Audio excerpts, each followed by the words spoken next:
हम पढ़ रहे कक्षा 12 के भौतिक अध्याय 1 वैद्युत आवेश तथा क्षेत्र। आज हमारा तीसरा नंबर क्लास है इस पाठ का। तो देखो सर, हम इसके पहले के क्लास में हमने आपको दो बिंदु आवेश के कारण अक्षीय स्थिति में विद्युत क्षेत्र की तीव्रता निकालना सिखाए थे। आज हम आपको सिखाएंगे दो बिंदु आवेश के कारण निरक्षीय स्थिति में विद्युत क्षेत्र की तीव्रता। अक्षीय स्थिति मतलब किसी के अक्ष में कोई बिंदु लेना होगा जहां पर विद्युत क्षेत्र की तीव्रता हमें ज्ञात करना होगा। लेकिन आज हमको क्या है, निरक्षीय स्थिति में विद्युत क्षेत्र की तीव्रता ज्ञात करनी है। विद्युत द्विध्रुव के कारण विद्युत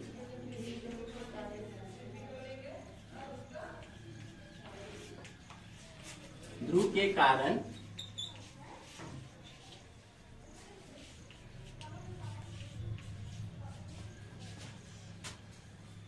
निरक्षीय स्थिति में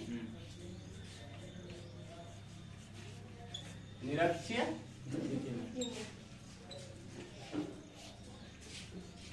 स्थिति में विद्युत क्षेत्र की तीव्रता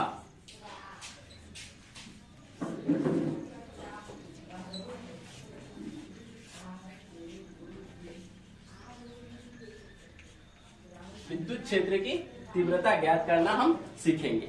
ये हमारा प्रश्न है, ये हमारा टॉपिक है और इस पे हम आज कार्य करेंगे।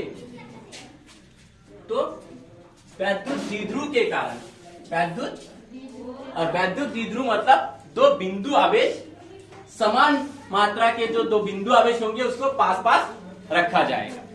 ठीक है ना। तो समान मात्रा में दो बिंदु आवेश Q प्लस और Q माइनस को हमने पास पास रख दिए। कौन से बिंदु पर रखे? बी बिंदु और ए बिंदु पर रखे। समझ में आ गया? अब इन दोनों के कारण निरक्षीय स्थिति में एक बिंदु P है जहां पर हमें विद्युत क्षेत्र की तीव्रता निकालनी है।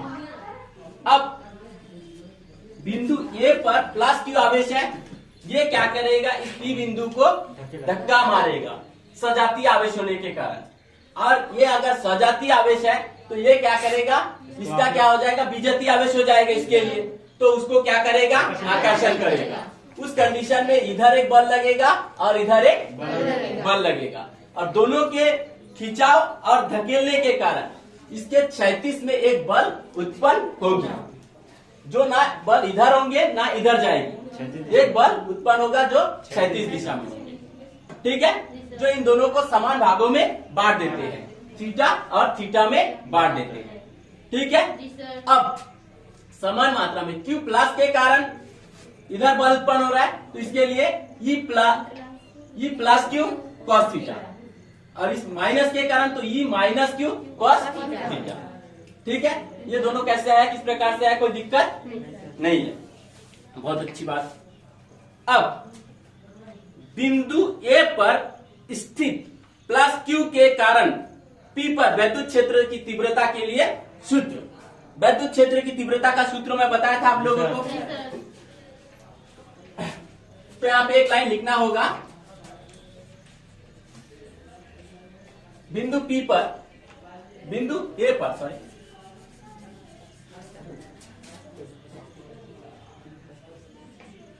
बिंदु A पर प्लस Q आवेश के कारण, A पर प्लस Q आवेश के कारण P बिंदु पर, P पर विद्युत क्षेत्र की तीव्रता सूत्र, विद्युत क्षेत्र की तीव्रता सूत्र क्या हो जाएगा? विद्युत क्षेत्र की तीव्रता सूत्र किसके कारण? E प्लस Q आवेश के कारण। कौन से आवेश के कारण से बच्चों? E प्लस Q आवेश के कारण, है ना। 1/4 पाई, याद है क्या? Epsilon not Q R square मतलब दूरी का स्क्वायर। अब यहाँ से यहाँ तक की दूरी हम AP स्क्वायर लिख सकते हैं।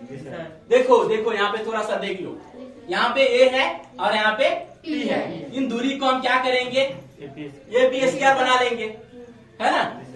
आर का स्क्वायर मतलब दूरी का स्क्वायर। यहाँ के दूरी तो हमारे पास है नहीं, इसके लिए हम मान लेंगे ये बिंदु है और बी बिंदु है, इन दोनों का स्क्वायर। तो ए पी का स्क्वायर। परेशानी? अब इसी तरह बी बिंदु पर माइनस क्यू के कारण बिंदु पी पर विद्युत क्षेत्र की तीव्रता सूत्र, ठीक है, इसी प्रकार लिखना होगा। इसी तरह या फिर इसी प्रकार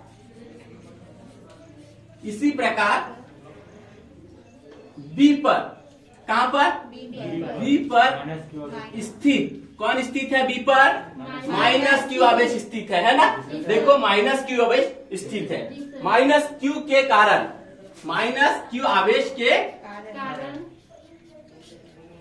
के कारण पी पर वैद्युत क्षेत्र की तीव्रता सूत्र सेम हो जाएगा, ऐसे लिखना, लिख लिए। तो इसका सूत्र क्या हो जाएगा, ई माइनस क्यू होगा, किसके कारण, माइनस क्यू के कारण, माइनस क्यू आवेश के कारण, इसके लिए ई माइनस क्यू। आया बात समझ में। अब 1/4 पाई एप्सिलॉन नॉट, ठीक है। देखो माइनस हो या प्लस हो, विद्युत क्षेत्र की तीव्रता खींचे या धक्का मारे, कितने स्पीड से खींच रहा है, कितने स्पीड से धक्का मार रहा है, दोनों ही प्रकार से आप स्पीड की ही बात कर रहे हैं, मतलब प्लस में ही होगा। अब नीचे क्या लिखना होगा, बीपी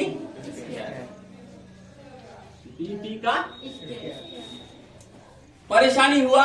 ये दो लाइन किस प्रकार से आया, कैसे आया, पक्का ना, आगे बढ़े। अब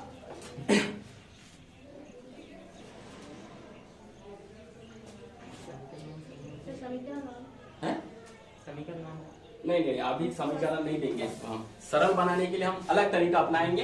ये दो लाइन लाना सीख गए ना। यहाँ से आवेश के कारण इसको हम मिटा देते हैं, ताकि यहाँ पे हम इतना जगह भर सकते हैं, ठीक ना। इस लाइन को पूरा लिखना होगा ऐसे ही।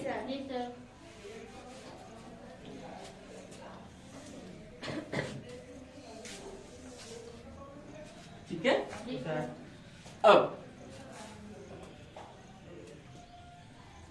अब मैं एक बात पढ़ रहा हूं, सुनो, लिखने का जगह नहीं है, नहीं तो बनाऊंगा कहा। अब ए बी के समांतर घटक E plus Q cos theta, A B के समांतर घटक क्या है, E plus Q cos theta, और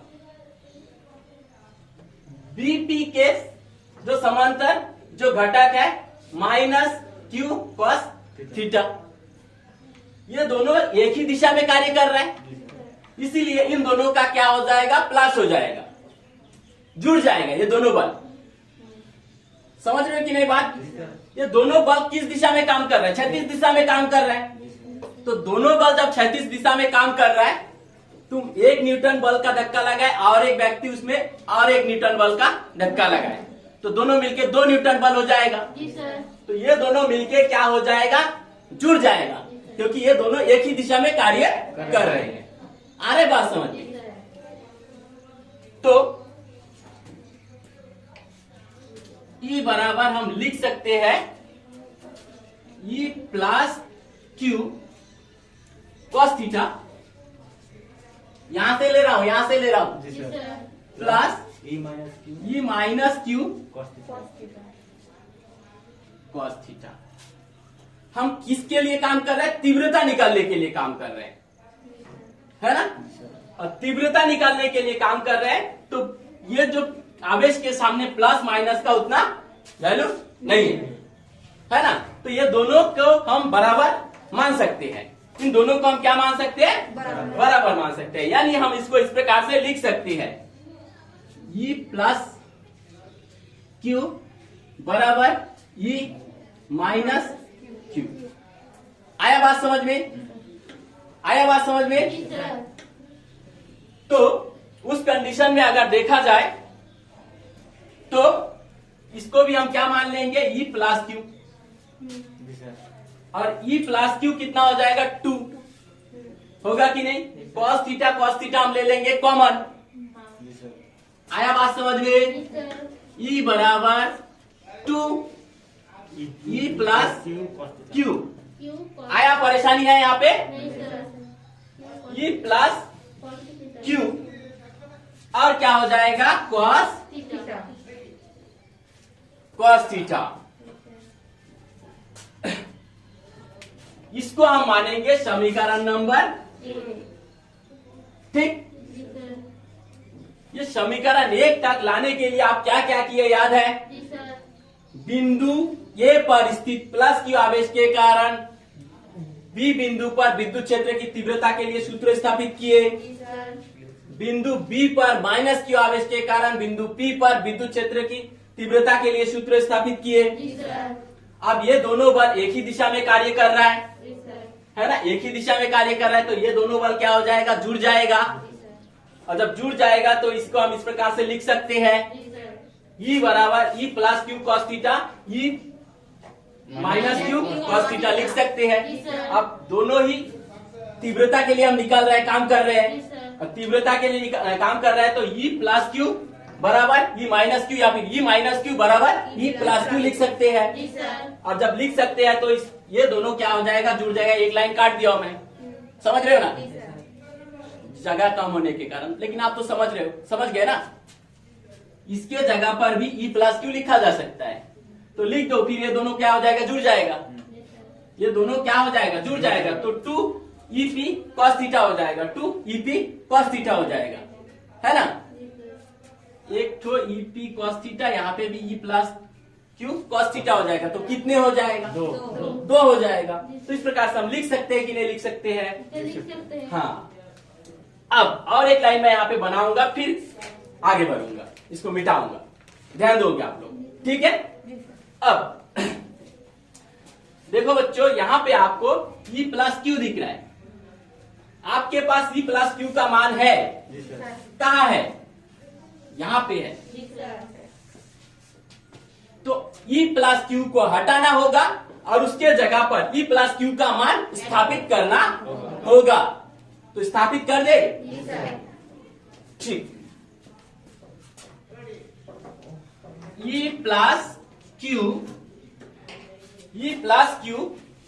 बराबर के जगह पर बराबर नहीं, यहाँ पे तो ई प्लस क्यू नहीं है, ई है, मेरा गलती पकड़ नहीं सकते हो। देखो रे, ई के जगह पर ई, बराबर के जगह पर बराबर। अब हम 2 के जगह पर 2 लिख देंगे, ई प्लस क्यू को हम हटा देंगे और उसका मान रख देंगे वहां पे, क्या है इसका मान, 1/4 पाई एप्सिलॉन नॉट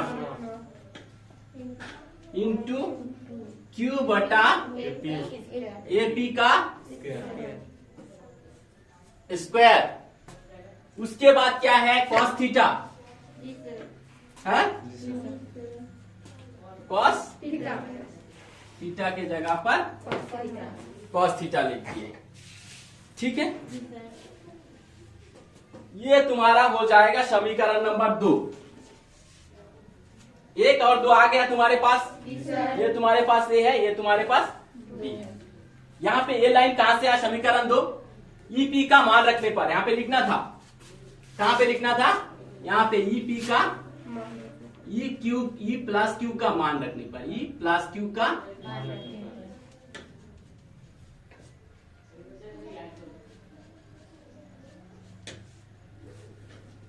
बताया हूं लेकिन लिखा नहीं, है ना।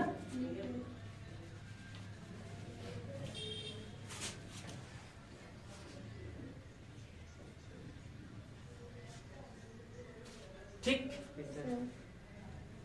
ये लाइन बड़ा स्पष्ट करके लिखना होगा, फिर जाके समीकरण 2 आए, ठीक है। यहां तक हम मिटाएंगे, ठीक, उसके बाद हम आगे हल करेंगे।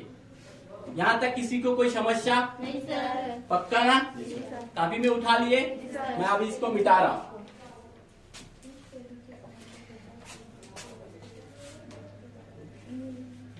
अरे प्रश्न क्यों मिटा रहा हूं मैं? चलो कोई बात नहीं, प्रश्न लिख लिए थे ना?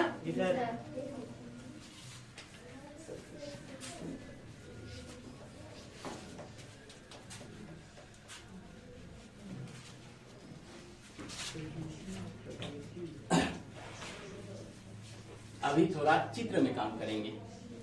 कहाँ पे काम करेंगे? ध्यान दोगे।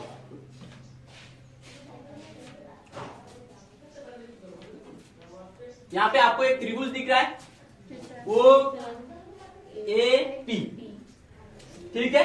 तो इसमें लगाना होगा पाइथागोरस प्रमेय। किसमें लगाना होगा? ओ ए पी पी ओ ए, ठीक है ना? सेम बात त्रिभुज का इधर उधर ले लो, सेम बात होता है। त्रिभुज पी ओ ए में क्या लगाना होगा? पाइथागोरस।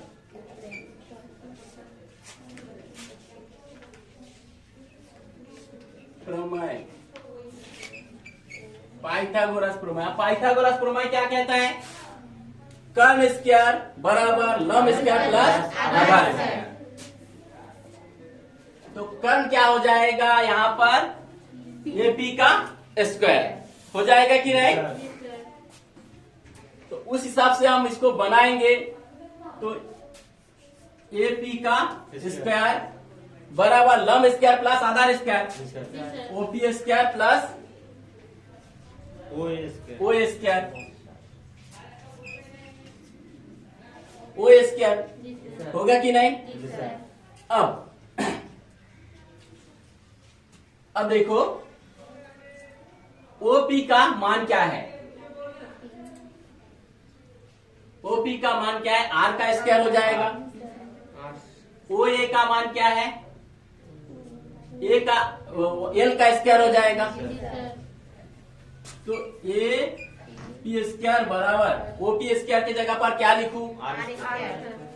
ओ और पी, इसकी लंबाई को हम आर माने, तो आर का स्क्वायर होगा प्लस क्या लिखूं यहाँ पर? L square.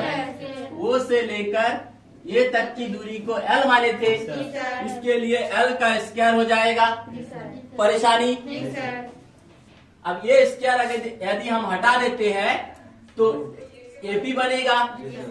एपी बनेगा तो यहाँ पर एक तो रूट लगेगा, R square plus L square के ऊपर रूट लगेगा, लगेगा कि नहीं? तो एपी का मान निकाल लिया हम, निकाल लिए कि नहीं? निकलना आ जाएगा ना? तो एपी के जगह पर हम इतना लिख सकते हैं। तो अभी हम समीकरण 2 में एपी का मान रखेंगे, ठीक है ना? ये थोड़ा सा काम आपको करके फिर समीकरण 2 में आपको एपी का मान रखना है, क्योंकि आपको एपी का मान चाहिए, आपके पास एपी का मान नहीं है, इसलिए एपी का मान पाइथागोरस प्रमेय लगाकर निकालना होगा और निकलने के बाद समीकरण 2 में स्थापित करना होगा। आ गया बात समझ में? तो एपी का मान रखने पर एपी का मान समीकरण 2 में रखने पर लिख लेना अच्छे से। मैं नहीं लिख रहा हूं जगह कम होने के कारण। तो आगे क्या करना होगा? यहाँ पे कौन है? ई है, बराबर के जगह पर बराबर है, 2 के जगह पर 2 है, 1/4 पाई एप्सिलॉन नॉट क्यू बटा क्या लिखूं? Root R square plus L का स्क्वायर, और इसके ऊपर क्या हो जाएगा? ब्रैकेट लगाकर लगा देना एक तो स्क्वायर, क्योंकि इसके ऊपर स्क्वायर है। अब कॉस थीटा, कॉस थीटा बराबर क्या होता है? त्रिकोणमिति में जाओ, है? त्रिकोणमिति जानते हो? कौन बताएगा? बताओ। कॉस थीटा के जगह पर क्या लिखा जा सकता है? लंब बटा कर्ण, लंब बटा कर्ण। तो लंब क्या है? एल, और कर्ण क्या है? एपी। और एपी का मान तुम्हारे पास है? क्या है एपी का मान? R square plus L square का रूट, सही है? तो हम क्या करेंगे? अभी कॉस थीटा के जगह पर क्या लिखेंगे? देखो cos थीटा के जगह पर क्या बताए, लंब बटा कर्ण। लंब यानी एल, ये जो त्रिभुज है इसका लंब क्या है, एल है। जी सर। कर्ण क्या है, एक root R square plus L का स्क्वायर। तो अभी आपको क्या करना होगा, लंब लगा दिया और कर्ण लिखना बाकी है। कर्ण कौन है, रूट आर स्क्वायर प्लस, ऐसा हो सकता है, हाँ बहुत अच्छे। इसको मिटा रहा मैं, इस समीकरण 1 और 2 को मिटा रहा हूं।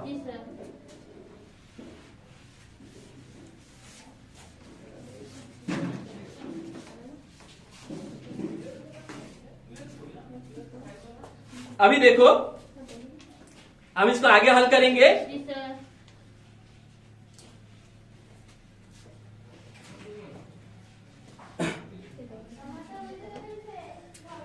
ये जो root R square plus L square है, कोई भी संख्या अगर 2 बार होता है रूट के अंदर तो एक बार बाहर निकलता है, ठीक ना। नहीं, इसको और एक लाइन हल कर दे, एक बार हल करने दो इसकी एक लाइन, ठीक है। ये स्क्वायर हटेगा तो ये रूट हट जाएगा। ई बराबर 2/4 पाई एप्सिलॉन नॉट क्यू बटा क्या लिखो अभी, R square plus L square, R square plus. परेशानी हुआ क्या, नहीं हुआ। एल के जगह पर एल, एक बार रूट के अंदर R square plus L square है, तो R square plus L square लिखकर इसके ऊपर 1/2 लिख सकते हैं। आधा बार निकलते हैं ना, जितना होता है उसका आधा बार निकलते हैं, समझ रहे हो कि नहीं। तो ये एक बार है, रूट हटा दिए तो उसके ऊपर क्या लग जाएगा, 1/2, 1/2। समझ रहे हो बात, यहाँ पे कोई परेशानी हुआ क्या, ठीक। आगे हम हल करते हैं इसको। ई के जगह पर ई, बराबर के जगह पर बराबर, 2 के जगह पर 2, 1/4 पाई एप्सिलॉन नॉट के जगह पर 4 पाई एप्सिलॉन नॉट, ठीक है ना। आगे देखो, यहाँ पे मेन काम है, यहाँ पे समझना है, यहीं पे गड़बड़ करेंगे बच्चे। यहाँ पे R square plus L square कितना बार है, एक बार है। यहाँ पर कितना है, 1/2 बार है, ठीक है। तो Q और L का गुना हो गया, ठीक। अब R का स्क्वायर प्लस L का स्क्वायर लिखकर, यह इसका घात और इसका घात प्लस हो जाएगा, तो 1 प्लस 1/2 हो सकता है, ऐसा हो सकता है ना। अभी इसको आगे हल करना होगा।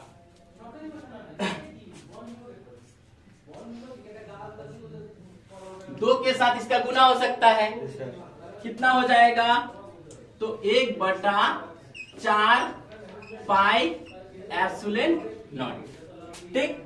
ये 2 चला गया इसके पास, 2QL होगा कि नहीं। अब आर स्क्वायर दिख रहा है पूरा बोर्ड, एल स्क्वायर, ठीक है। हमको यहाँ पे भी कुछ नहीं करना है, करना है यहाँ पे, इसके नीचे कुछ नहीं बने, 2 और 1 का लघुत्तम समापवर्तक निकालो, 2। 1 का बाहर करो, कितने बार में 2 आता है, 2 बार में। 2 1 कम, प्लस के जगह पर प्लस, 2 1 का बाहर करो, कितने बार में 2 आता है, 1 बार। 1 के साथ 1 का गुना करो, 1 आ जाएगा। परेशानी हुआ, इसको मिटा रहा हूं मैं, है? अब आगे बढ़ रहा हूं, इसको मिटा रहा हूं।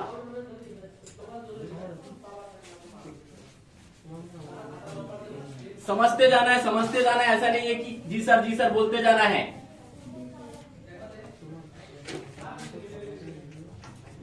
1/4πε0। ठीक है, यहाँ पर 2QL का मान का मैं बताया था, उसके वैल्यू कितना होता है, P के बराबर होता है। तो यहाँ पर लिख देंगे P। ठीक है ना। अब वहां पर क्या हो जाएगा, R का स्क्वायर प्लस L का स्क्वायर बटा क्या हो जाएगा, 3/2। परेशानी हुआ? नहीं सर।